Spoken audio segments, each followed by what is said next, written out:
he's a pattern interrupt. And look, we just spent 6 minutes talking about Andy Kaufman. Like, he's uncommon, right? So there's something to be said. Yeah, exactly. We're not talking Exactly. about So Tom Cruise. I mean, Tom Cruise is overproduced and almost perfect. And yeah, he's a big star, but he's not, I'd rather be in an elevator with Jim Carrey than Tom Cruise.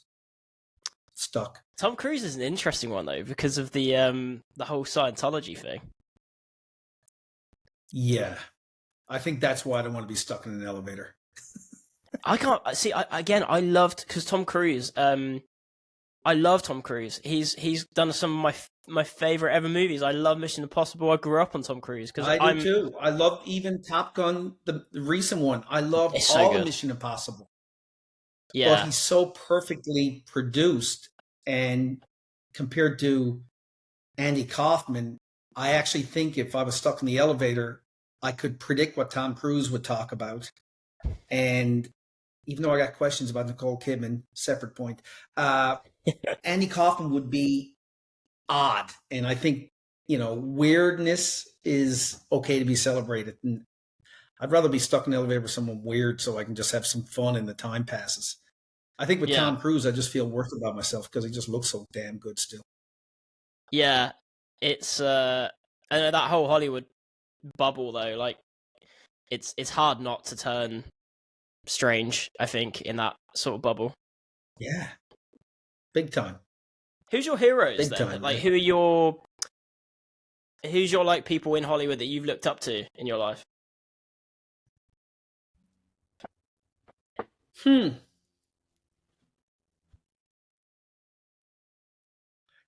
I don't know if I've got heroes of Hollywood. There's so many stories as I've gotten older that I've learned. Like, I didn't know Sylvester Stallone was that broke when he wrote Rocky, Mm. that he actually had to sell his dog.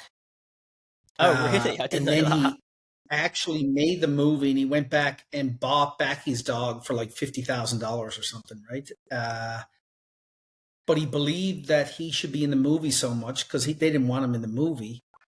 I think I would look at that. I did not know. So he was Rocky in the movie, but he was also Rocky in real life. And Mm. I thought that was incredible. Arnold Schwarzenegger, which I only knew from Terminator and all the movies he did, and he was funny. And his story of growing up in Austria and being so obsessed with a vision of where he wanted to go. Like, he was a teenager and he said, I'm going to be Mr. Olympia.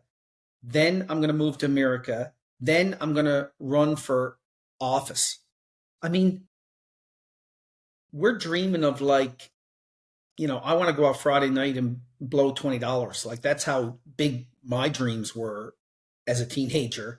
Mm. But I couldn't believe the Arnold Schwarzenegger on Netflix, where he had a painted picture of his future at 14 years old. He's never Mm. been to America, but yet he was obsessed with America. Then he became obsessed with being, Mr. Olympia. Then he became obsessed with getting into Hollywood. But if you listen to him deliver lines, Hollywood said, you're never getting in. Yet he became a blockbuster. Then he said, I want to get into politics. And he marries a Kennedy and he's Yeah. governor of California. Like, are you fucking kidding me? Like, that to me, if I'm looking at heroes, that to me is unbelievable. But again, I only found this out when I dug through the surface of two people who are probably seen in Hollywood as very average actors. They're certainly not Robert De Niro or Tom Hanks, but when you dig through it, incredible stories. Yeah. Yeah. Have you read Arnie's Total Recall book? A little bit, yes, but not as much as I should have. I should read more books. I read when I'm away and I don't read enough when I'm not on vacation. And plus, this writing of a book has killed it for 700 days. But no, again, I just thought Arnold Schwarzenegger was just a muscle head with a bad accent. But he's actually an incredible human being with an ambitious vision that less than 1% of the population would even say out loud, but he did it. So massive respect for him.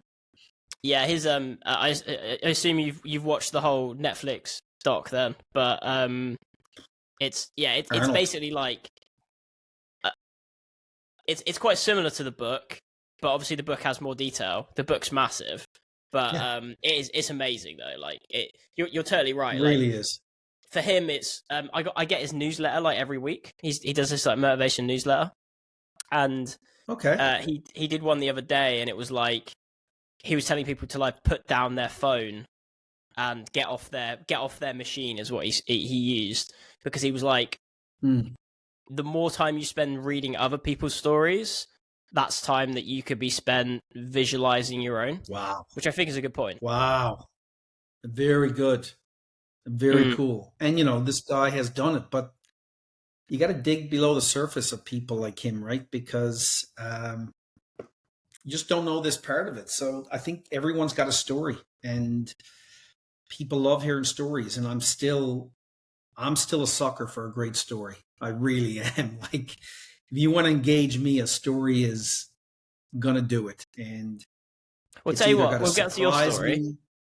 Just give me. Can you just give Okay. me 2 seconds? I've just realised my tumble Yeah. dryer has come on, so I just need to turn it off because it's annoying me in the background. I don't think you can hear it, but let No me just turn it problem. off. Two It's all seconds. good. So right, edit that out. Yeah, it was just annoying me. It was just humming in the background, and it like it's taking away like my ability to actually hear you, especially when it starts kicking into gear. So Yeah, no problem. What'd you call it? A tumble dryer? yeah. Do you know what? It's funny, like with words, I always forget what's the English version and what's the American, because we're so Americanized here, especially my generation, because Oh, we grew up watching Friends and so are stuff. we, by the way. We are completely True, true, true. Americanized. We fashion, TV, politics, music, everything is we are more Americanized than we are Canadian. Like it's in our DNA now, right? Even if you don't want it to be, because America's become a very different place these days, very divided. What is Canada's like? I actually don't know much about Canada now. Now I think about it, like, where did Canadians come from? Yeah, believe it or not, we came from the UK. Is kind of our origin. So my origins would be in Ireland, which is why my accent, when I go to the States and speak, people think I'm Irish because Okay. they hear my accent and they think it's Irish. So I have a hard time explaining it. And sometimes a lot of Americans don't understand the geography of the world very well. They understand their own geography very, very, very well. Yeah. I just say, yeah, I'm from Ireland. I just move along. I mean, you don't even correct them. No, it's just, then I got to explain where in Canada I'm from. And then they're going to ask me why I don't say a at the end of every sentence. And then they're going to say, I know someone from Canada. And I'm like, oh, Jesus Christ, forget Yeah. So are your parents Irish then? it. No, it would have been maybe 5 generations before. So, no, my parents would have been Canadian also. So you're so in Canada, where did you grow up? Because your accent, I've got a couple Canadian friends myself, and your accent is a bit different than Yeah, it theirs. is. So if you look at one side of Canada is Vancouver, BC, right on the edge, right above Seattle and California, right on the edge of Canada. And if you go all the way to the other side, the middle would be Toronto and Montreal, which you would know. And if you Mm. keep going east, I'm on the east coast of Canada, the very opposite side, and it's a province called Newfoundland and Labrador. It's called what? Sorry. It's called Newfoundland and Labrador. Okay. So you're going to have to Google that. You might want to Google that now just so we can get you over the shock of it. So again, this is why I wouldn't tell someone from America, because it's like, now I got to explain. You said what? Newfoundland Yeah. and Labrador, or Newfoundland? Is it two places? No, our province, which is like a state or a county, would be Newfoundland and Labrador as one name. Is that I might be as you can probably I don't know if you know what I can't remember if we discussed this, but I'm a massive BoJack Horseman fan, and it's like an adult animation on Netflix for anyone who doesn't know. But um, they have like a joke that one of them lives on like the Labrador Peninsula. Is that the same thing? Or? It might be. It could be Labrador. Again, you're going to have to do some homework on this because I Yeah, think we are kind of this island on the East Coast and we have a very unique dialect. So even within the UK, I know this from being over there, you can go to certain parts of London, West End, East End, and the accents change. yeah, And in America, it can change too. If you go to Texas versus Mississippi and then Boston and New York, people change accents. Newfoundland, where I'm from, Newfoundland, Labrador, would have a very unique accent compared to people from Toronto. And most people feel the Irish in our accents. yeah. I don't know if I'm like when someone tells you something and then you start thinking it. I don't know if I can now hear like an Irish twang because you've told me that, or if I know that's it's going to throw actually you. there. You're going to want to turn back on your tumble dryer. It's going to. It may Yes. throw you off because now I'm going to slow it down even more, and I'll talk like an American. Yeah. So I think what we started talking about was you asked me what I call a tumble dryer. So yes, yeah. So Yeah, what do you call it I then in love. By the Canada? way, I love UK words because um, I was part of bringing a tennis coach over here when my daughter was a competitive tennis player, and he was from Scotland. And Hmm. at one point, when he was a junior, he actually won a set off Roger Federer, which was incredible when Wow. he was a teenager. So he was a guy that we brought over here. And I remember when I picked him up at the airport and I got his luggage, he said, I'll just put that in the boot. And I'm like, the boot? And he was coming over during winter and he also had a pair of boots. Now I said, so now I got to put boots in the boot. Like it's all a bit. So I'm fascinated with language and words. And I love when I talk to people like you or Mike Herberts or Benjamin Dennehy, who I talked to earlier this week, because I always leave with 5 new words. And one of them is always wanker. I don't know why. Maybe it's because I'm involved. But, and I'm watching this show called Ted Lasso, Yeah. where if you haven't seen, and it's like, I just love the UK. I actually connect more on LinkedIn with people from the UK than anywhere. So I just got this connection with, I think we got the same strange humor. I don't know. It just feels like I'm kindred spirits with people over in the UK like you. I just connect better, but I love the words you use. I just love it. But, I say words that you're going to say, what did you just say? And it's cool, right? Yeah. Like I said, I sometimes forget what ones are initially English and which ones are American, just because I grew up on, like most people, I grew up on American television. Grew up watching Friends, South Park, Family Guy. All my favorite bands and artists are American. So Yeah, I know. yeah, it's I know. it is very interesting. But sales. Um, so how Oh, did way you to ruin actually? the conversation. What way to throw a bomb into the conversation. Let's talk about sales. Have to. But how did you get into sales? Like, what was your introduction into sales? Then did you like fall into it like everyone else, or? Yeah, unfortunately, yes. I mean, um, I joke about this, but it's true. My mother always, I got 2 brothers and a sister. And I remember mom finally admitting at some point in life that she wanted one of us to go to med school. Like, somebody, please amount to something in this family. And she always hoped somebody was going to go to med school. My sister was a nurse, so she was by far the most admired in my mother's eyes. And of course, I was the youngest in the family of four. So I was the last great white hope. And here I am, I landed in sales. So what's funny is on the inside of my book, I think I can get this right. I dedicate the book to my mom, who's 87. And I said, there was four kids in my family, and mom wanted someone to go to med school. Mom, I would have been a terrible doctor. People would have died from an ingrown toenail. But you know what? I became a salesperson, and my mom still loves me. What do you know? Thanks, Mom. Mm. Something to that regard. So, yeah, accidentally fell into it 100%. I mean, in my household, when the phone rang, and we had landlines back then, the phone rang supper time.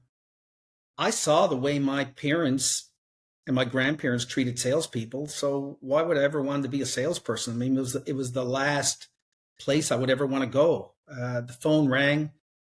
My father, who was an incredible human being, answered it, said, "No, she's not home," hung up. And I said, "Dad, who was that?" Someone looked for your mother, salesperson. So no, I didn't aspire to be a salesperson. 100% not. I went to university. I got a concentration in marketing and business, and I worked with an ad agency for the first 10 or 12 years of my life. So marketing is what I loved, and I loved advertising and communication, but to me, sales is communication. And marketing is about making change happen, and sales is about making change happen. So I think I rationalized in my head that I landed in sales and it's okay, but I accidentally fell into it because I lost my job in 2001 and I became an entrepreneur. And I've never not been an entrepreneur ever since 2001. But it usually is triggered by a bad event. And you land there and you find your way through it. But I was accidental. I'm an accidental salesperson. Yeah, I don't think I've ever met anyone who actually like grew up wanting to be a salesperson. I think I feel like Zig Ziglar, some sales book I read ages ago, like they said they always wanted to be in it, but no one really wants to get into it. Like my first sales job was, so I actually studied to do like nutrition, like personal training and nutrition, and I was going to do sports science, but I feel like at least in the UK anyway, but every like town has in the UK like one telesales place, loads high churn, whatever. Like everyone's worked out for at least 2 months, like even in this Right. like the summer. So we had Right. that. It was for an energy company, and you do like cold calling on a dialer for like their terrible broadband or their electrical wiring insurance. And Right. I So it's hated that not so seen, much. David. Yeah, Sorry, it's go on. not seen as a noble profession, right? Like, Mm, I don't know anyone when I was in grade 4 or 5 that was drawing pictures with crayons of a salesperson. They were saying, I want to be an astronaut. I'm from Canada, so we all wanted to be hockey players. But I didn't see anyone dressed and drawing a salesperson because it wasn't seen as a noble profession. And you also saw how your parents and your grandparents treated salespeople. mm. So, yeah, I mean, there's so much life scripting. And honestly, the sales profession hasn't done a whole lot to change that. So, you've got to treat it like being a professional. And I can see why a lot of people wouldn't go for it, but I can say that I treat it as a surgeon would, or a doctor would, or an engineer would.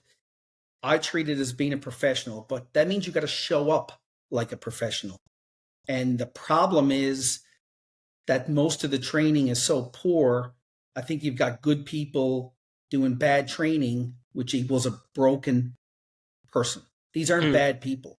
I just think there's just bad training or no training. And I didn't have any training either. I just became an entrepreneur. And my business partner at that time, neither of us wanted to sell. There was two of us in a basement. And we drew a coin of like, flipped a coin of like, who wants to sell? Because I picked heads and I lost. So I had to go out and sell. And he got to Yeah, stay behind a computer using Photoshop or whatever was on the Mac at that time. And I lost the bet. And welcome to sales, Kevin. that's so funny. Your life could have been so different with a flip of a coin. Yeah, well, I've had several flips of the coin, but that was the first flip of the coin. But, most people, well, I don't know one entrepreneur that has ever started a business to be a salesperson. They started it because they believed they had something to offer the world that was going to solve a problem and they were passionate about it. And then they put all their effort into a beautiful website, beautiful logo. They're all happy, Mm. but no one told them they had to sell. But they wake up and realize this is not a real life version of Kevin Costner and Field of Dreams, and they just show up. And all of a sudden they go, oh shit, I didn't know I had to sell. But you do. So entrepreneurs do what they do because they love it, but no one told them they had to sell. And there's so many gifted people that I see out there that are hiding in the shadows, and they're so nervous and riddled with anxiety because they just don't know how to sell, and their perceptions of selling is exactly what we talked about. And really, that's the kind of person I want to connect with because I've been doing it for 23 years. And I was that person that had bad worldviews on selling. I had a lot of life scripting. But at some point, I was either going to be one of those statistics that I was going to be out of business. And selling to me is your duty. It's your professional duty that if you have a problem that you can solve and you don't sell because you can't get out of the way yourself or get out of your own head, Mm. you failed as a professional. And selling doesn't need to be a dirty word. No, absolutely. Like, it's for me. It was. I think if someone said to me selling when I was like a teenager, just before I got into it, and shortly after I had my first sales job, it was almost like you're annoying people and pushing a product on them. Like, there's no like consultative approach to it. Right. It was very pushy, very in your face, calling people when they don't want to speak, and then almost convincing people to try and buy something that they don't really need. That was my perception of it, which wasn't helped by my first telesales job. But it's funny, actually, you mentioned this because someone DM'd me the other day. So obviously everyone gets DMs on LinkedIn. I had this, I think she's like a digital marketer or something, right? But she sent me a message, like the first DM, and it was like, it's very salesy, as you can, basically the opposite of what you preach, Kevin. It was like that. And then she sent me another one like 2 days later, and it basically said, I spoke to a salesperson and I hate selling, so please ignore my last message. And I had a little conversation with her, and I was like, I'm not interested in buying your thing. It's not relevant to me, to be honest with you. But what do you mean you hate selling? I don't want to. I was like, you need to sell for your business to, like, it's not a bad thing to sell. It's just how you're doing it. Right. It's a bad way to sell. But I was like, selling it's the lifeblood of all businesses. If you can't sell your product, your business is going to fail. And it was quite an interesting conversation. Well, here's what's interesting, David, because I have people all the time, freelancers that operate from their kitchen table, small business owners of a $3 million business, and CEOs that say, well, selling's not really my thing. Yet I smirk every time they say this to me because it sets up so well my next conversation, which is, but you're selling every single day. And they go, Mm. no, I'm not. I said, so if you're at home and you want to watch your favorite Netflix show, what do? Well, I kind of plant the seed and lobby for it. Of course you do. You're selling. You're making change happen. If you're going out with your friends and you want to go watch the football game somewhere and you want to go to your favorite bar, you start planting that seed early. You're selling. If a cop stops you because you're speeding and you want to find a way to get out of that ticket, you're influencing, you're selling. If you forgot the receipt and you're bringing it back to the store and you know you need the receipt, you're going to try to influence that situation. If you got yourself a job or got yourself a raise, you had to have a communication to change. So guess what? You're already selling. You just didn't know it because it felt like a conversation. So let me ask you, if it could feel as comfortable as convincing your spouse to watch your Netflix show that she doesn't really like, and it felt that comfortable, do you believe it could happen? And most people don't, but that's how comfortable it should feel. Most people don't even know what they're selling. That's the problem. They actually don't know what they're selling. They think it's the thing they sell. Yeah. And you could look at my life now, the last 7 years, and I sell business insurance. I mean, when I told my daughter I was leaving the ad agency business and going to the insurance world, it was like she wanted a new dad. It was like her life was going to end. Dad, you cannot do this. But I know what I'm selling, and I'm not selling insurance. I'm selling business owners the ability to avoid the 3 a.m. sweats. And that's what I ask people. When people say, what do? Do you think I'm going to say I'm an insurance broker? I mean, they'll race out of the room and go into witness protection program from me. When someone says, what do? I say, I help business owners avoid the 3 a.m. sweats. And they can't help themselves but kind of go, what? What does that mean? Open the conversation. Every time I present to a group of business people, this is how I begin almost every presentation. I always ask them to look at the person next to them and try in 8 words or less to tell them what you do to be interesting. And you know this. If you said, I'm a recruiter, no one's going to find that interesting, right? That's just going to be another white dot in a sea of white dots. So when I go through this exercise, 99% of the time, it happens. I say, did anyone hear anything that blew their mind and was totally irresistibly interesting? And no one ever says anything. And I present it to a business class that was together with a med school class as part of a fundraiser. And a girl put up her hand. She goes, actually, this guy next to me just said something that was totally interesting. And I said, okay, was it 8 words or less? She goes, yeah. She said, it was 3 words. Okay. And everyone is like, what did he say? And he said, I fix dicks. And of course, I would do what she said to him, which is, what do you mean you fix dicks? I'm like, he said, well, I'm a specialist in urology. I'm going to be a urologist and deal with men's health issues. Now, if he had said, I'm in men's health, it would be boring. I'm a urologist. Okay, bit interesting, but not. I fix dicks? You can't ask. I don't care if you're offended or not. You've got to kind of understand what that means. Yeah. That's brilliant. So part of what we've got to do is understand what we're selling.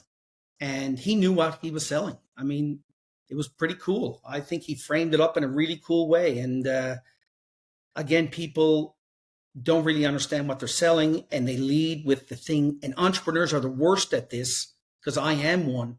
We're so goddamn passionate about what we sell. We can't believe the world isn't as interested as we are. And we can't help but lead with the product or service. And they're already tuned out. It's dead on arrival. It's over before it starts. And the only way to start, and this is the human condition, is you've got to start with problems. iFixDix is a problem.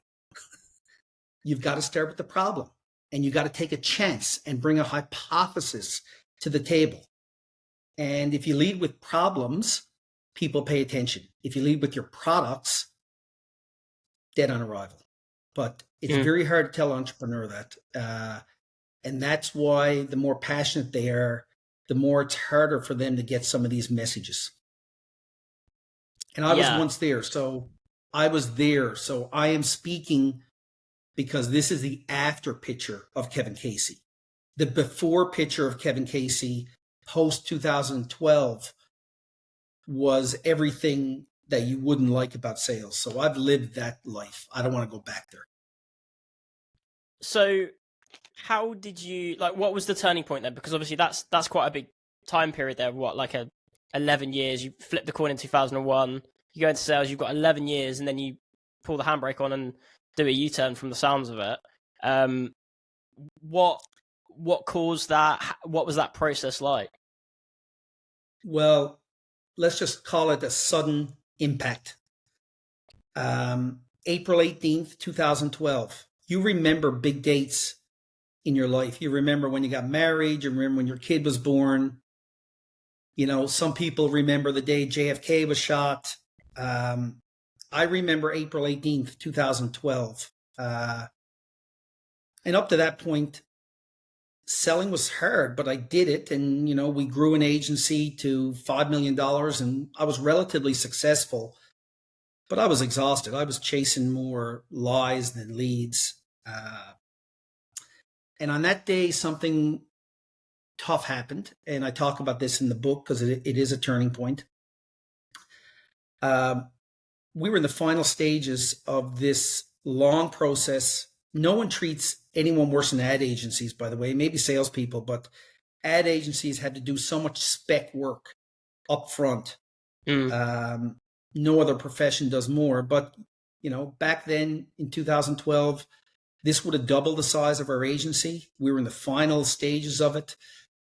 It was almost a routine call. I didn't even have my creative people on this call. It was a routine call just about some final details. It was between us and another agency. And they were saying glowing things about me. There was 4 people. It was over a conference call. We didn't have Zoom or technology back then. It was a conference call unit, one of these little octagon units that sat on a table. And they were throwing confetti all over me. And of course, as a salesperson, you love hearing that because we already feel like we disappointed our mother and didn't go to medical school. So you're looking for anyone to make you look smart. And they're saying, you know, Kevin, you guys did an incredible thing. We love the creative. You really knocked it out of the park. We're really impressed. We love how agile your team is. You brought some fresh thinking. So I'm thinking it's a done deal, Dave. I'm feeling like I'm already popping the cork of the champagne in my head. And I can't wait to run out to the team and tell them. And as we went through the little goodbyes on the phone, I hit a button on this awkward unit, and I thought it was the hang up button. I thought it was the red hang up button, and it was the mute button. And I can still feel this moment as I talk about it. But at that moment, when I hit the mute button, I realized a couple of seconds later they were still on the line. They thought I was gone. And of course, maybe this was morally wrong for me, but I'm a curious person. So I stayed on the line. I didn't say anything. I wanted to hear what they were going to say, whether that's right or wrong, whether some listeners would have done that, but I wanted to hear what else they would say. And the same people that were throwing confetti at me 10 seconds before were now like schoolyard bullies. And they didn't know I was there, but all I heard was, you know what? They're a good agency, but I think the devil we know is better than the devil we don't. I don't think it's worth switching. Let's stick with the incumbent that we got. And then another voice came up and said, see if you can pump Kevin for some more information on production costs so we can use that to go back and save some dough with our current one. And I think there was one more line. By that time, I was so low, I just basically hit the right red button. I hung up. And at that moment, I was angry. I probably never felt as low in my life. I felt unfit to be a leader of 16 people that trusted me and put them through hundreds of hours of work. But I also realized that the way I was selling didn't allow people to be truthful to me. And because Kevin Casey was so needy and aggressive, they actually couldn't tell me the truth. And I wondered how many other times this has happened in my life where I thought it was a sure deal and then people disappeared into the night. So instead of blaming those 4 people, who are actually going to get the first 4 copies of my book, by the way, haven't told them that, I actually looked at myself in the mirror saying, it's because you created this. And I said to myself at that moment, I cannot live like this for another 20 years. I don't like the way I'm selling. I don't like the fact that people can't tell me the truth because they know I can't handle the truth. And it was that moment on April 18th, 2012, that I started to think about, if I'm going to stay in this business and I'm going to sell, I got to do things complete opposite. And about 5 nights later, I remember seeing an old Seinfeld episode of George Costanza when he actually decided to do the opposite because everything in his life wasn't working out. And Jerry said, George, if everything decision you ever made was wrong, then if you do the opposite, it has to be right. So George sees this girl sitting over at the bar that's way above his pay grade. Like, he would not have a chance at this girl. And Jerry said, just go over. And he said, I'm unemployed. I live with my mother. I'm bald and I'm short. Like, what would I say to her? He said, just do the opposite to what you'd normally do. And he goes over to the girl and said, hi, my name is George. I live with my mother and I'm unemployed. And everyone just waits. And there's millions of fans watching the TV kind of going, how bad is this going to be? And she just looks at him and says, hi, my name is Victoria. And they start dating. And in a weird kind of way, I had this idea of opposites, which in the book I call Costanzas now. Instead of commandments, I just call them the 14 Costanzas. And I didn't plan on doing this, but I just started trying different things that were opposite of what I was taught. And some failed miserably, David. Some were really, really, really bad. And they're not in the book, but they're in my memory. And some worked really, really well. And I think when COVID hit, I said, I'd like to just try to codify these and start to put them into some kind of form. And I started to use them in my sales team. And what ended up is I've got 14 Costanzas named after George Costanza that are opposites of the way I was taught in sales. And if that can help someone that feels uncomfortable about selling to try some of these things, then I think selling doesn't need to feel like a life sentence. It could actually feel like a life. That's my story. Yes, awesome. No, it's great because I think a lot of people believe that to be good in sales, you need to be loud, you need to be extroverted, you need to have the gift of the gab, as people say in the UK, like the ability to talk and talk and talk, which just isn't true. Like, some of the, I'm sure you've realized it as well, but like, I mean, how many people have you met that are like deep introverts, quiet people, analytical people that are excellent salespeople? Well, so don't believe Kevin Casey or David. Believe really smart people the Wharton School of Business, Adam Grant did a study. And he actually, I think it was well over 1,000 salespeople in the SaaS industry. And he measured whether they were an introvert, hiding in the shadows, extroverts, gift to the gab, as you would say, doing tequila shots from their stomach on stage. And in the middle of this is a term that I never knew before. 63% of the population are what they call ambiverts. So they're not hiding in the shadows. They're not doing tequila shots on stage, but they're people that are somewhere in between. Scientifically, those people performed way better than extroverts. And obviously better than introverts who couldn't pick up the phone or speak to a human. And the point is they ask better questions, they actively listen, and they're better at being detached from the outcome. And they actually see themselves as problem solvers and not product pushers. So to the people listening to this that see themselves as more introverted, you're probably an ambivert because that's where 63% of the population is.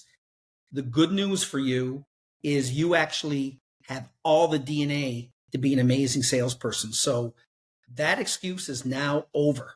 What's next? Because part of my process with people is to get all this head trash out of the table. And I hear people say, well, Kevin, you're a born salesperson. No, Michael Jordan was not a born brilliant basketball player. Tom Hanks was not born to be Forrest Gump. It's a learned behavior. So that excuse doesn't work. And Michael Jordan and Tom Hanks would be insulted to think it came easy to them. They put a lot of practice in. Ambiverts are the best salespeople, and it's a learned skill. And by the way, you're already selling. So I got to get rid of all that head trash first. The whole first part of my book is on learning. So if on selling is the book, every chapter, I got to wind all that shit out of their head first, because there's no use showing them the opposites unless I get rid of all the reasons why they think they're not going to be a good salesperson. And it's a dirty word. And it needs to be done like Grant Cardone. No, it doesn't. It doesn't need to be done like that. Because what about if you could sell the way you'd like to be sold to? That's on selling. Yeah, I think it's the way things are going as well. Because let me ask you this actually. So in the last 20 years, how have you seen like selling change? Well, the hype hasn't changed. I mean, I actually think if anything, the hype has gotten worse. And I think people are more skeptical than ever because there's become so much technology to make things look and feel better. And now we've got 80 different ways to get through to people, where the bad salespeople used to only have one way, which was a landline or a door coming door to door. Now they got 80 ways to interrupt our lives. So to me, in the last 20 years, there's been a power shift. And I think the power shift is because most buyers can already do the research in advance. Everything is there. And if you look at the way people buy cars, they're already 80% down the road before they go into a dealership. Yet the bad salespeople at dealerships start as if they don't know anything.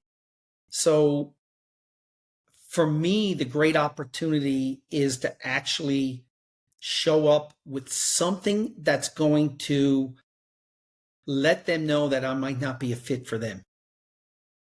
And when you admit early on and tell people, no one does this, by the way, people write about it. People know it's right. But when you say to someone, David, if we kind of get into this and you're feeling like this is not really connecting and it's not really the way you want to solve this, I want to let you know I'm totally comfortable with hearing no. Are you comfortable telling me no? And people kind of go, wow, okay. Yeah, I've never heard that before, but thank you. But then you got to have some status and you got to flip it the other way, which is to say, and listen, as we talk and I ask you some questions, some are going to be uncomfortable. You don't have to ask them, but I need to answer them, but I need to ask them. If I feel like I'm not the best person to help you do that and I can point you in a different direction, would you be offended?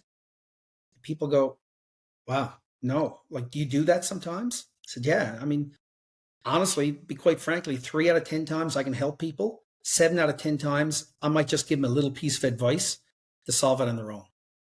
Salespeople don't act like that. And I wish I had have done that, David, when I was 25 or 30, but it's taken me, I'm 55 now. The only thing I can't get back is time. And I had to get to the truth because I don't want to waste time. Because if I'm wasting time, I'm taking it from the other things in life I do want to spend time with.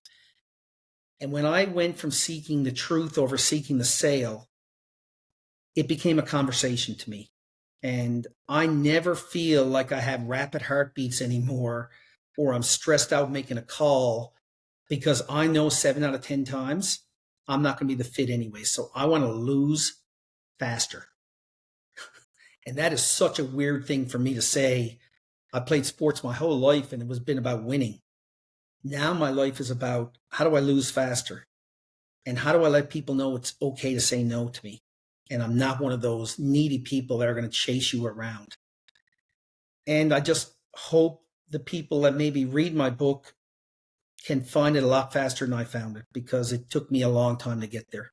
And I wasted a lot of sales calories, and I didn't like the way I looked in the mirror with the way I sold. So I don't have it all figured out, and I still learn every day. I record every sales call. I still do.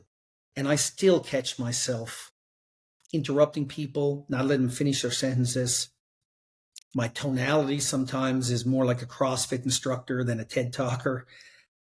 I always catch myself. I am a work in process. It's just, this is draft number 573. Yeah, I think we all are.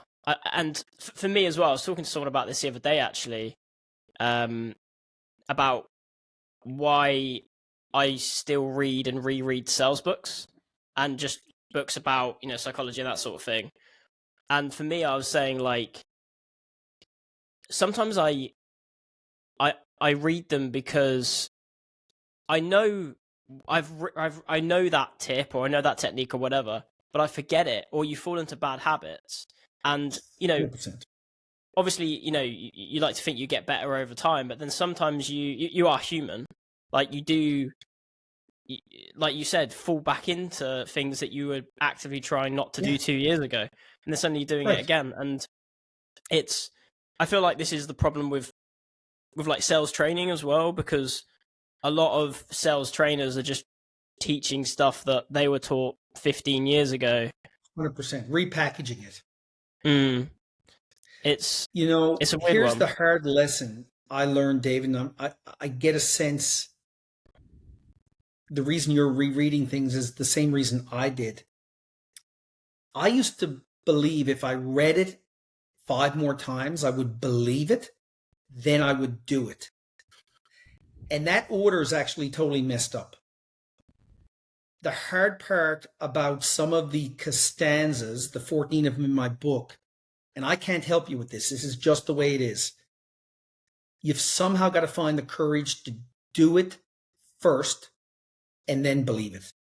Because if you wait to believe it first, you're just going to keep practicing and thinking you're going to do it, but you're not going to do it. And I am very big on doing versus IQing.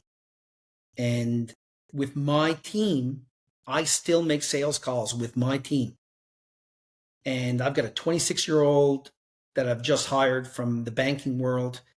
And I think he was shocked because I'm an owner of a brokerage. And he said, you're going to make sales calls with me on Wednesday? It's my favorite 2 hours of the week hanging out with this guy. And we go tit for tat making sales calls. And guess what? Some of mine bomb still. And that makes him believe, wow, I thought this guy was perfect. And I thought Mm. everything just works out for him. No, it doesn't. There's still people that hang up on me. There's still people that lie to me. But I get there way faster. And the only way for me to continue to do is get the reps in. So I don't want to be a sales guy that wrote a book about how I used to sell. I want to be a sales guy that writes a book on how I sell today.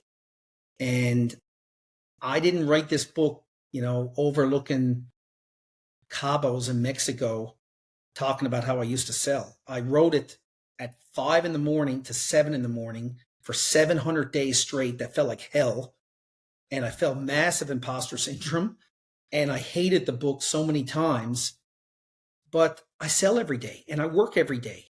And I haven't even sold anyone anything. People have asked me, would you do coaching? It's like, I don't have anything to sell you. I'm like the anti-salesperson at times. It's bizarre. But I'm doing it because I had to get this book out of my head. I have no idea if it's going to do well or not. I hope it does. I hope it helps some people out that were like me in 2012. But I have no idea. And at 55, and because I don't have to worry about money anymore, I don't really care how it does. But I won't be playing the Amazon bestseller game. I can promise you that. Yeah, it's I'm sure it's going to do very well, by the way, based on following your content for a while. Because your content's really helped me as well. In sales, if you desire less, it actually happens. I am so detached from the outcome of the book. I just want to get it done for my own reasons. If it does well, great. I'm delighted. It's not going to really change my life that much. Writing a book is maybe one of the worst business models in the world of making money.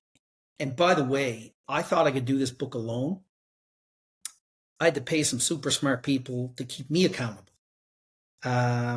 So I need coaching constantly still. And in 2019, Benjamin Dennehy, I felt like I was kind of losing my edge a little bit. I went and spent a bunch of money with Benjamin, who I think is one of the best sales trainers around. I don't agree with everything he does, by the way. We've had lots of battles on certain things. But you know what? It's no different than a football player. We need to get the reps in and we need coaching. And I don't have all the answers, but I knew after 758 days, if I don't let this book go to print, I'm going to hang on to it for another 700 days. So it's not the perfect book, but it's really a book designed for people who think selling isn't their thing, but they love their business and they got to sell. And this is going to help them be a good salesperson, a salesperson that they can look themselves in the mirror and be proud of, a salesperson where they don't need to pretend to be somebody else. But I can tell you what I can't do. I'm not going to say you can 10x your sales or bring in 200 clients this month. Ain't me. And the hard work is not the book.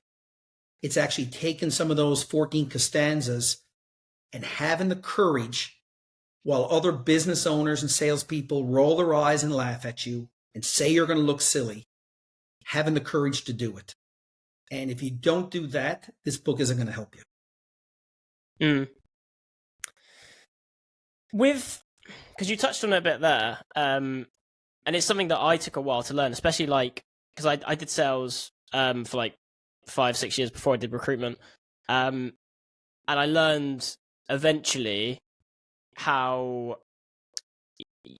you can't, even if you think you've pressured someone into a decision, they're not, they'll just change their mind off the call anyway. It's that old quote of I think you mentioned Benjamin Dennehy as well. He likes this quote. A man convinced against his will was of the same opinion still, which is so true. 100%. Yeah. And I suppose there are very specific contexts, or maybe before, if we go back 10-15 years before people could do mass research, you could sort of corner someone into a sale on the phone or something, look at the Wolf of Wall Street, for example. But it's I think what would be really interesting, because a lot of people struggle with this, and your target audience absolutely struggle with this, is the anxiety of selling and of cold calling specifically, because people they don't struggle with sending emails, but they do struggle with picking up the phone. So what advice do you give those type of people then? Well, I've dealt with these people because I am one of those people.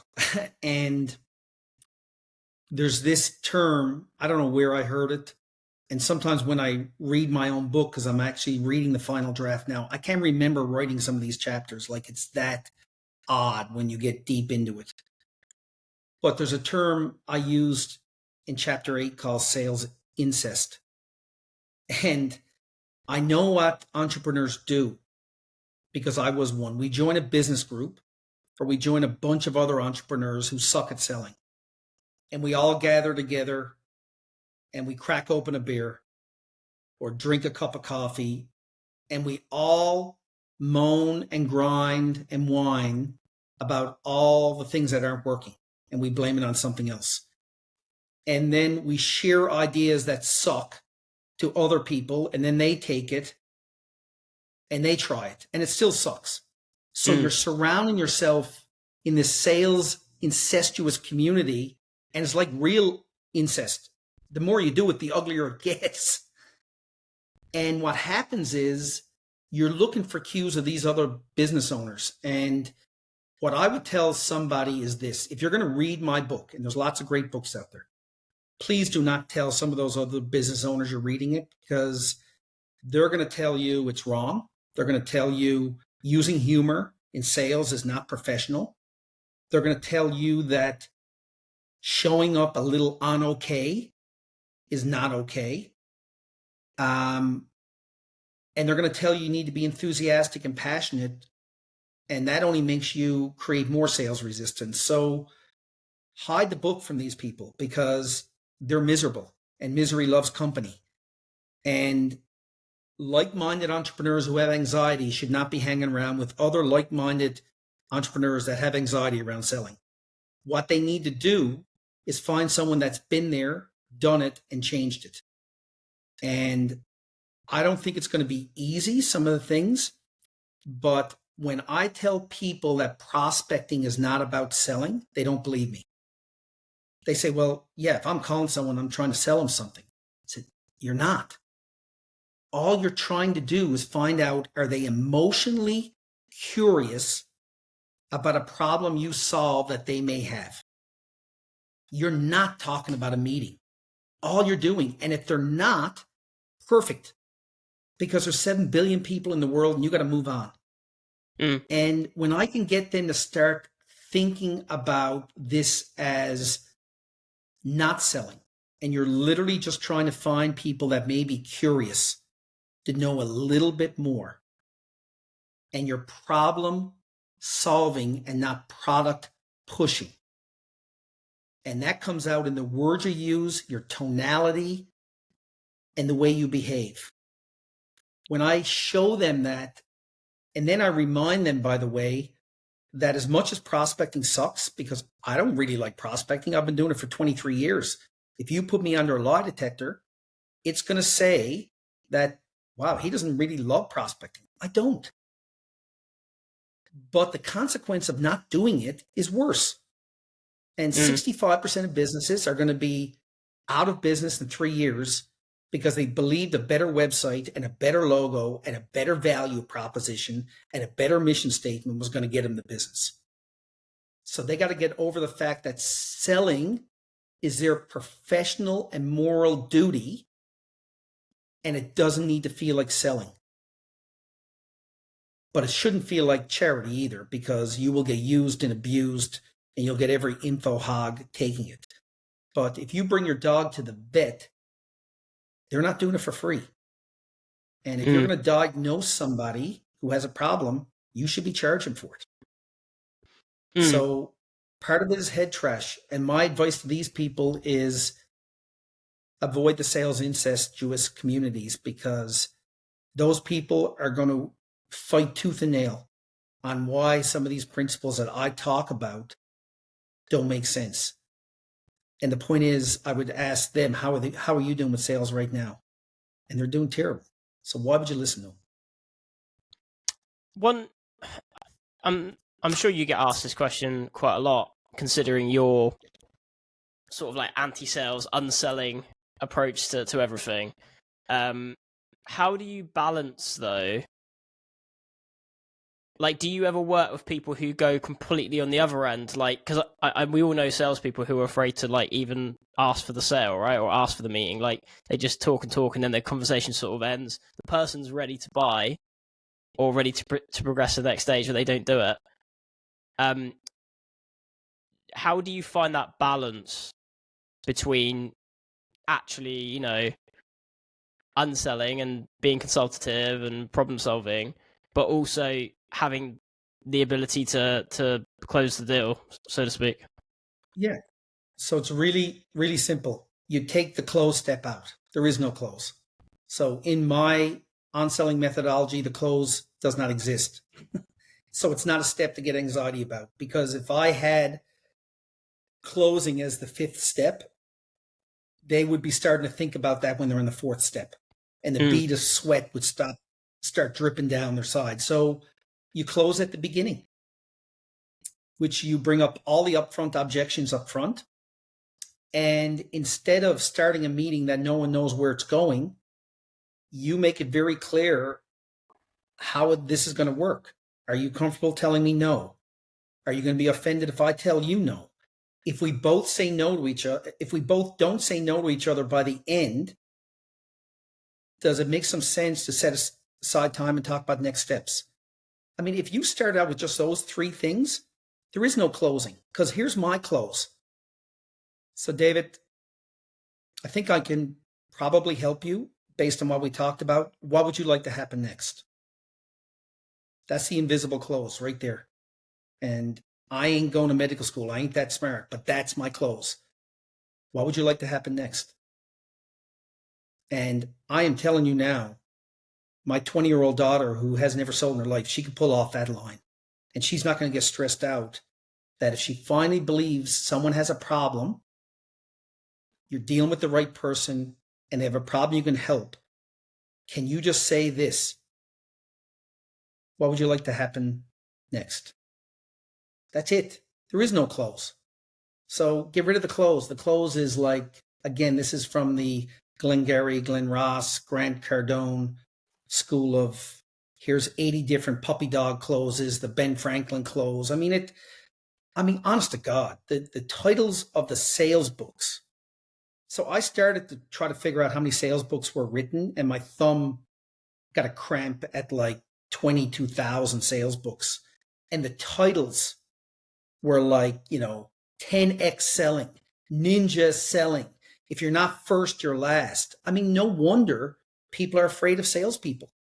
Mm-hmm. So mine is all about, how do I make someone feel more comfortable?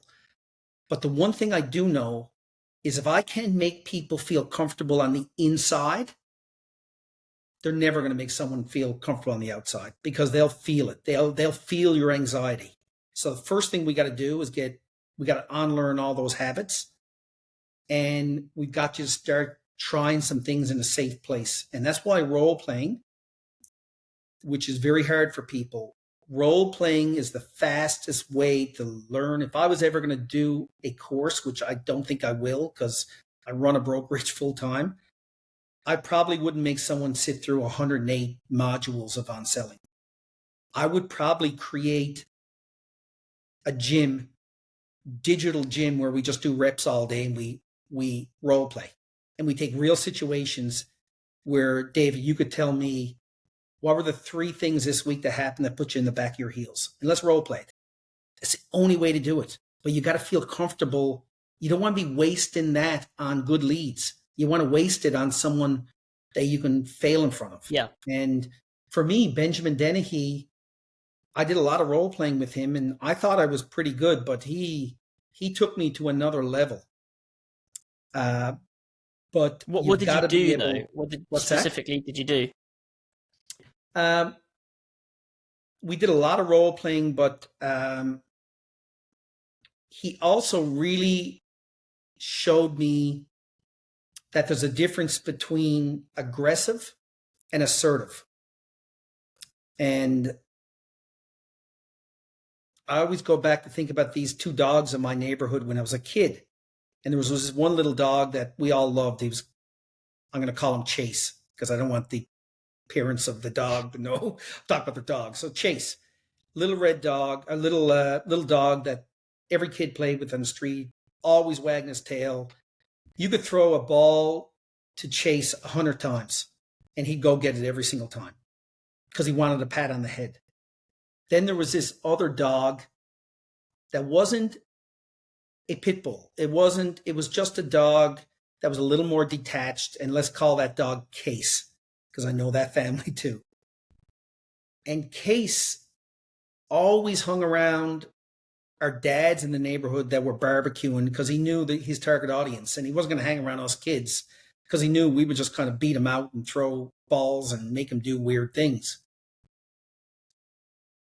And I think I learned that Chase was kind of the way I used to sell. I used to just run after every lead that was there. I wanted a pat on the head. I wanted to be liked. I wanted to be a people pleaser. And the other dog, Case, was more indifferent, but it wasn't aggressive. It was just more direct. And one of the things that Benjamin taught me is, yeah, you got to get people emotional, but you got to find the courage to challenge the truth. Because again, you got to understand, people are afraid, even if my intentions are good, people are still afraid to be truthful to you. And what Benjamin really worked on with me is how do you be nurturing and assertive without being aggressive? And how do I challenge the truth without offending someone and being rude? And to me, I think that's the best way that I've improved is I am now brave enough to bring up the objections up front. But as soon as someone says a yes too fast, David, it's troublesome. It's a red flag to me. A counterfeit yes is very real.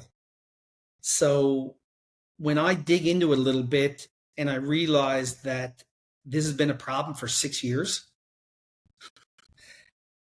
I would probably challenge them and say, okay, you've been dealing with this for 6 years. I mean, this seems more like a lifestyle than a glitch. Like, why now? And what have you tried over the last 6 years to kind of solve this on your own? Because working with me is expensive. Like, have you tried this? And what happens is when you subtly push away people for all the right reasons, not as a tactic, but for all the right reasons, because you're protecting your time, a weird thing happens. They actually fight more to defend their position. And they may say, no, it is a real problem. And I know it's been going on 6 years, but this is the first time that I'd have the authority and the funds to deal with it. So I want to get it done. And then you test that a little bit and say, okay, can I, and I don't mean to be rude here, but I'm trying to understand why you haven't tried this first. Well, I kind of did that. I just didn't want to tell you that. I was embarrassed. And you got to get people there. They got to be able to defend it. And to me, Benjamin taught me that assertive doesn't need to be aggressive. Aggressive is not my style. It's just not my style. And I think I was able to understand I could just be myself. And humor for me is a big way to diffuse tension inside my own body. And now I bring humor to the sales game, because if you're not naturally funny, by the way, don't read the book and try to be funny. It's not going to work. But if you are a little off center like I am and you use humor, I actually think it makes you more likable, and it makes you more of them. So, when someone barks at me and says, I hate dealing with insurance salespeople, I would probably just say, God, try hanging around them 8 hours a day. You just got to deal with me for 30 seconds. And most people, 9 out of 10 times, laugh at that. And all I'm trying to do is lower the resistance. My whole goal is to actually make them feel more comfortable. But I've got to do it not with a gimmick of like, give me 27 seconds. I mean, that time is over. I've actually got to share something with them, a trailer to the movie, not the movie, the trailer to the movie that gets them to kind of go, what do you mean by that? Or, huh? Even if it's skeptical, I just got to get them emotionally curious. But then I need to bring logic back and let them defend that I believe that they want to make this change because, again, 70% of the time they aren't a fit for me. So I want to lose faster. And when you tell someone to lose faster, it takes a lot of pressure off people. When I tell the people that I work with, I just want you to lose faster and we're going to celebrate fast no's, it's so weird that it actually makes them relax more. Yeah, there's a guy on my LinkedIn at the moment. I don't know if you follow him, Julio. He's great guy. His road to 4,000 rejections. Yes, yeah. Beautiful guy. I'm actually chatting with him next week. We've become, as you and I did, you kind of meet over, LinkedIn in the comments. I'm having a chat with him next week. How brave and courageous to actually celebrate 4,000 rejections and count them and learn from them.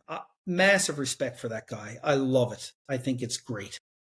Yeah, I had a good chat with him. He came on my podcast last week. It's going to be out in the next few weeks or so. But yeah, he's got a really interesting approach because he's from I think he went and met. Yeah, that's what he went and actually.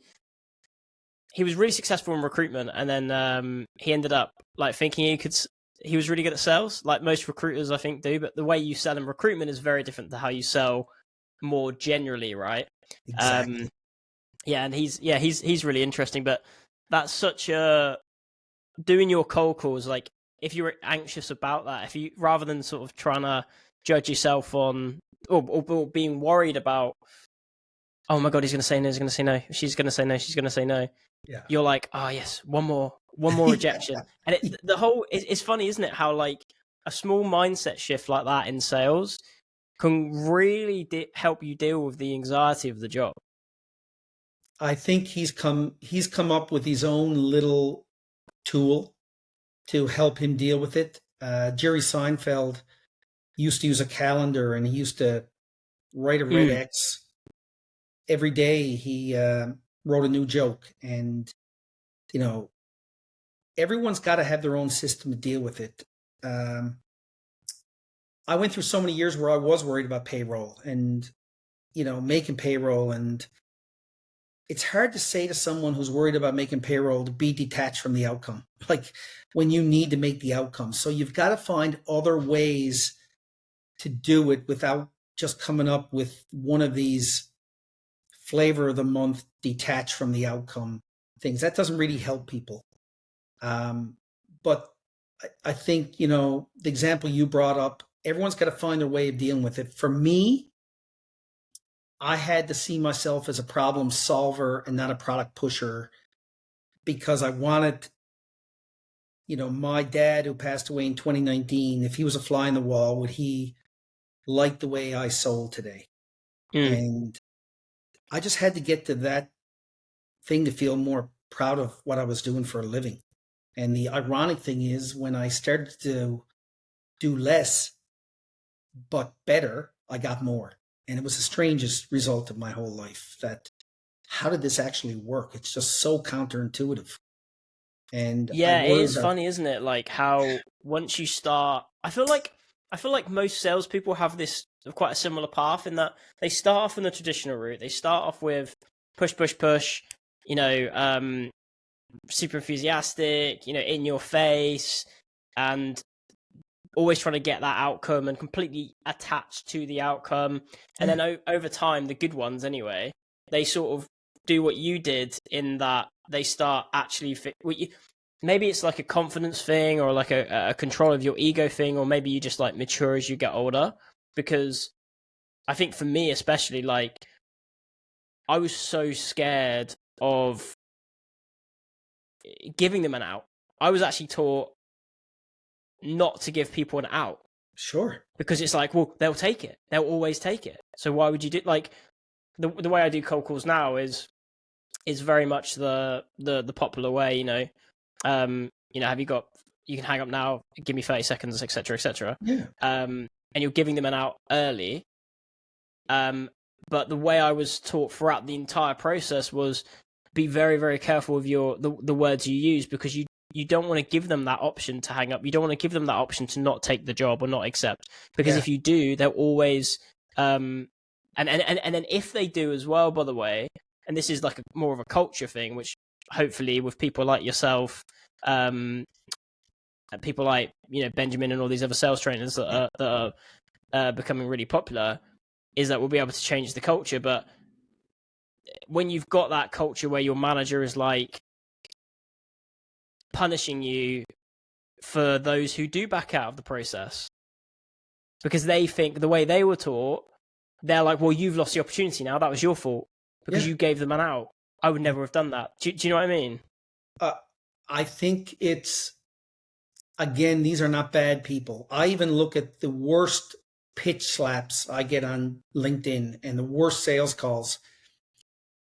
And sometimes I'm tempted to rescue them because I know deep down inside these are mothers and fathers and brothers and sisters and good people.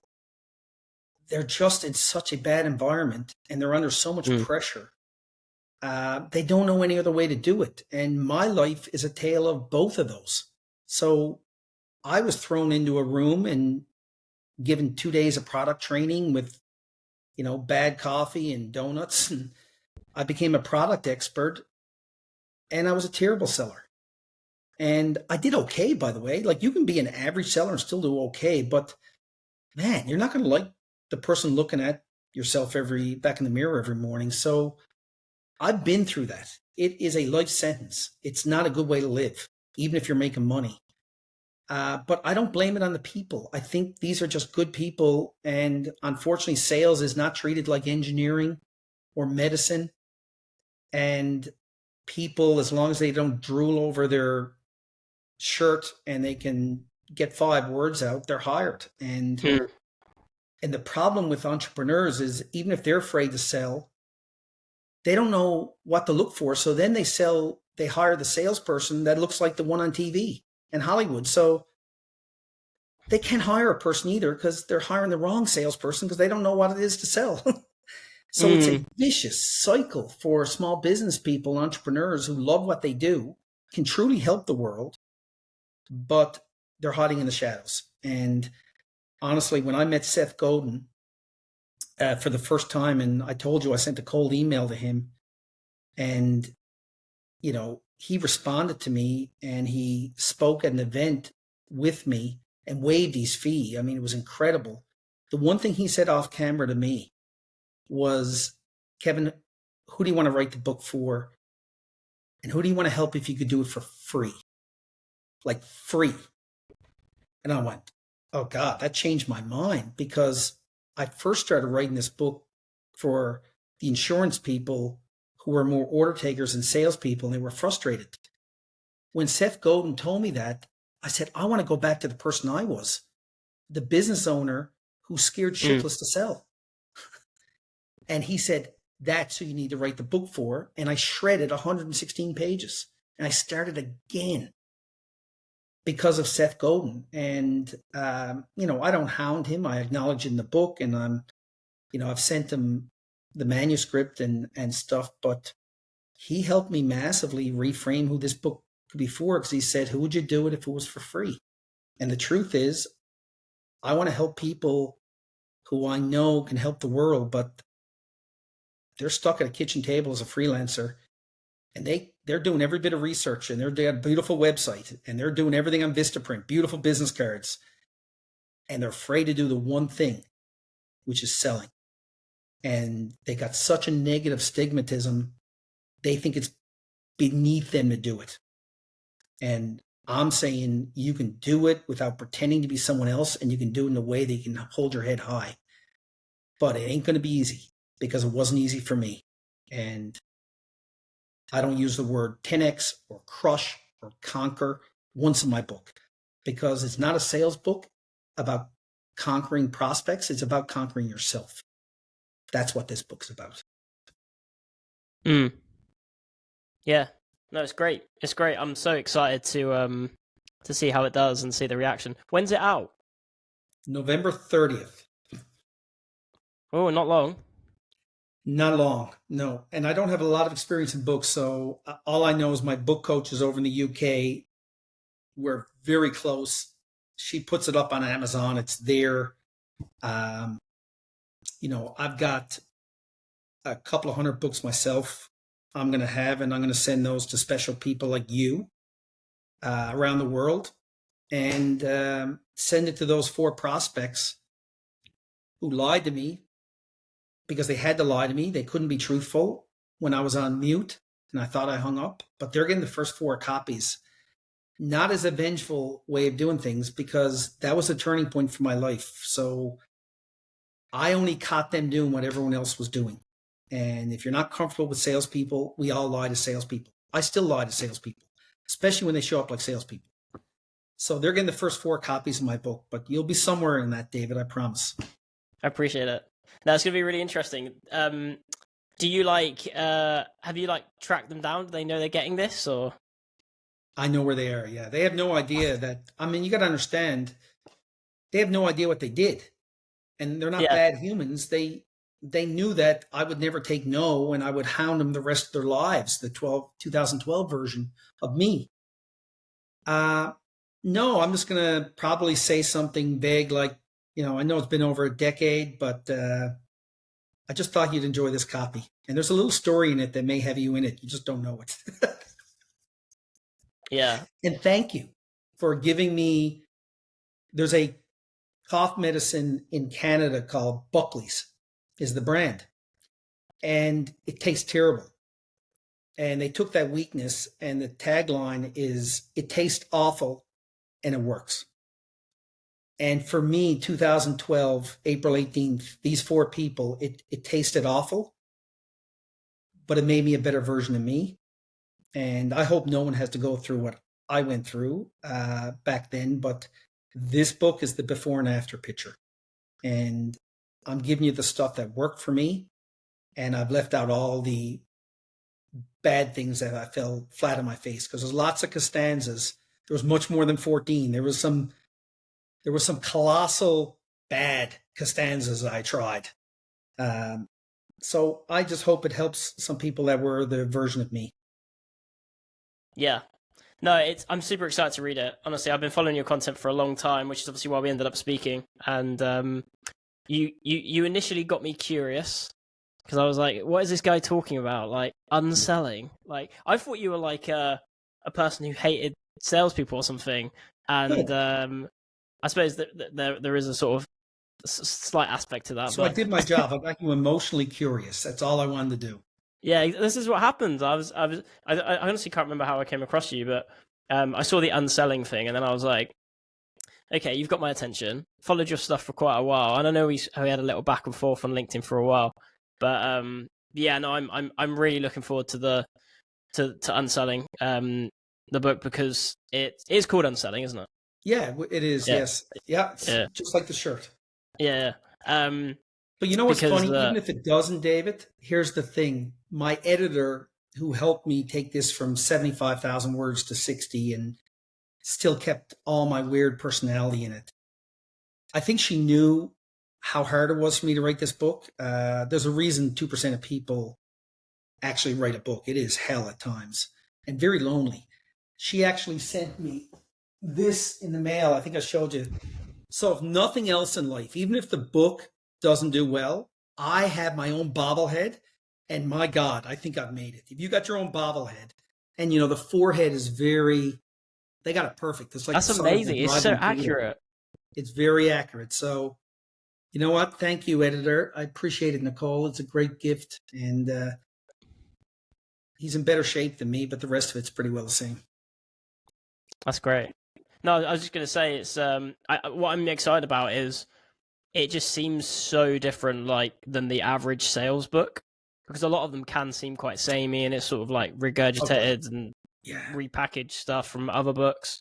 But from the sounds of the way you've structured it, it seems very different, which is great. So, yeah, that's awesome. Where can people order it then? How can people get hold of it? I'll probably share it inside my own community first. So if you go to kevincasey.ca, not .com, .ca, welcome to Canada, I couldn't get .com. Someone wants like $8,000 for that. And it's a Kevin Casey. Right. He won't call me back. I would pay $2,000 if he's watching this. I'll give you $2,000 for KevinCasey.com, but he won't even get back to me. So KevinCasey.ca. I'll probably share it inside that community first.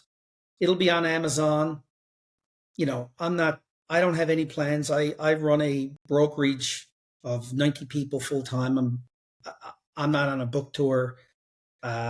You won't see me at Costco doing book signings.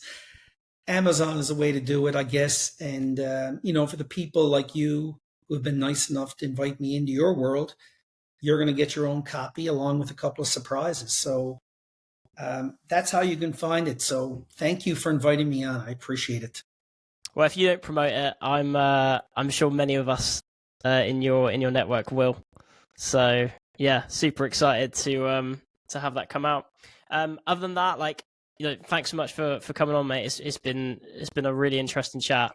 If Agreed. people want to like connect with you, is it LinkedIn the best, or any other places? I think LinkedIn, you know, LinkedIn's the best way to find me. I'm very active there. I don't take over multiple platforms. You won't find me on Twitter very active. So I don't have time. I'm stingy with my time now, right? So part of this is understanding time is the one thing you can't get back. So LinkedIn, Amazon, and if the book doesn't work for you, like I say this in the book, and my editor did not want me to do this. They try to talk me out of it. If someone reads this book and they hate it, I don't want to see your receipt. Just send me a picture of the book that you hate and I'll send your money back. I really don't care. I want it to help people. And, you know, if someone wants the $19.95 that bad, they need it more than I do. But I wanted to put that in the book because I really want this to help people. But it's not for everyone. And if someone that doesn't want to go through an unconventional approach and they just want to sell more shit, I'll give you your money back. Interesting. Yeah, it could cost me a lot of money. It could be the dumbest move I ever made, but hey, not every Costanza works. So maybe this will be Costanza number 28 that didn't work. Maybe, yeah. Refund. I don't care. I'm sure it'd be great, mate. But yeah, thanks so much for coming on, Kevin. It's been an absolute pleasure. I'll put all the links and stuff. You've got a newsletter as well, right? Yeah, my newsletter is not a newsletter. I just do these things called Fix and Six, which are every Sunday. You'll get a 6-minute video tackling a very specific subject. And sometimes I go 8 minutes because I can't stop. So the Fix and Six is not always accurate. And if you want to unsubscribe because I'm too long, that's okay. But every Sunday you get it. It's free. It's at kevincasey.ca. So I didn't do a newsletter. I'm trying to just do more video stuff like this. I'm getting lazy writing. I don't want to write anymore now. I've written a goddamn book. I bet. Enough. 5 a.m. to 7 a.m. Yeah, it's messed up my sleep pattern. I haven't. Now I wake up at 4:30 or 5 every day still. So I'm trying to get back. But for 700 days, every day, I did do this. And it was, I've probably written 3 books. I just got it down to 1 book. But it will never be a second book. I promise you, there is no sequel. Not ever. We'll see. We'll see. You heard it here. There is not going to be a second book. Ever. Okay. Awesome, mate. No, thanks so much. I'll put all the links and everything in the description and everything so they can sub to your newsletter, connect you on LinkedIn, and obviously order the book. And yeah, thanks so much for coming on. Yeah, David, thanks, man. It was great talking to you. And get the frosted tips back. You're starting to look too much like me.